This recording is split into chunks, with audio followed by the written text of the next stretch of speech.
Do women like muscular men? There was a recent meta-analysis that just got published on this. They looked at kind of all the studies on predictors of mating success in all these different ways. And it just sort of is the case, right? In the sense that regardless of what people say is attractive and what isn't, men who are muscular have higher mating success than men who aren't, right? And men who are more bodily masculine in general seem to have higher mating success. And so there's a couple different reasons why that might be.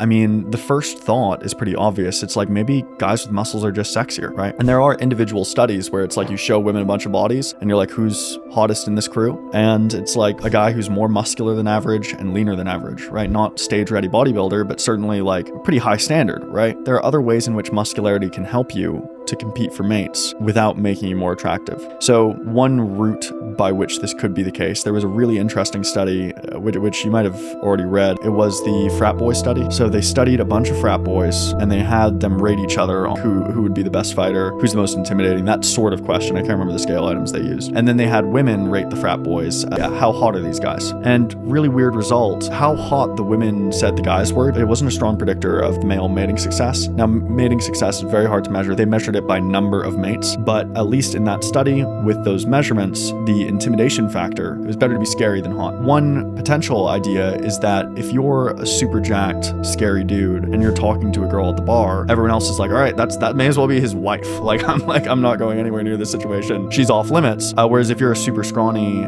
guy, maybe not.